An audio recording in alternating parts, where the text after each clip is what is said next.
এ পর্বে আমরা একটা প্রশ্নের ব্যাখ্যা দেব। সে প্রশ্নটা হলো গ্লুকোজ ও ফ্রুক্টোজ একই উৎসেচন তৈরি করে। দেখো, আমরা যদি গ্লুকোজের গাঠনিক সংকেত অঙ্কন করি তাহলে গ্লুকোজের গাঠনিক সংকেত হবে এমন, ফ্রুক্টোজের গাঠনিক সংকেত হবে এমন, উৎসেচনের গাঠনিক সংকেত হবে। তেরোটাই কলম 6 কার্বন বিশিষ্ট। এটা হচ্ছে 1 নম্বর কার্বন, 2 নম্বর কার্বন, 3 নম্বর কার্বন, 4 নম্বর কার্বন, 5 নম্বর, 6 নম্বর কার্বন। সেম ভাবে কলম এখানে আমরা 6টা কার্বন বিশিষ্ট যৌগ পাবো, এখানে 6টা কার্বন বিশিষ্ট যৌগ পাবো। কিন্তু দেখো এই তিনটার ক্ষেত্রে কলম 3 নম্বর কার্বন, 4 নম্বর কার্বন, 5 নম্বর কার্বন ও 6 নম্বর কার্বন, এই তিনটা হচ্ছে অভিন্ন, মানে এগুলো হচ্ছে সেম। গ্লুকোজের ক্ষেত্রেও যা আছে, ফ্রুক্টোজের ক্ষেত্রেও তাই আছে, ওসাজনের ক্ষেত্রেও কলম সেম জিনিসই আছে। ঠিক আছে, সেম যৌগ আছে বা সেম মূলকই আছে। ঠিক আছে, দেখো তাহলে পার্থক্য কোথায়? 1 নম্বর আর 2 নম্বর কার্বনে।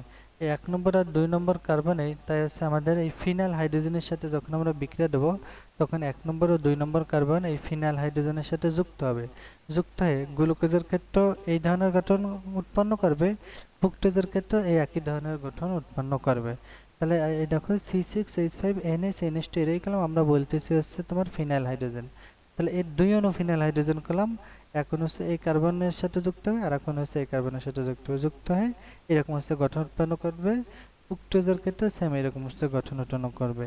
তাহলে যেহেতু গ্লুকোজের ক্ষেত্রেও একই রকম উৎসেচন বা একই রকম কাঠামো গঠন করতেছে, আর তোমার ফ্রুক্টোজের ক্ষেত্রেও কলম সেম ধরনের কাঠামো গঠন করতেছে, তাই আমরা বলতে পারি গ্লুকোজ ও ফ্রুক্টোজ একই উৎসেচন তৈরি করে।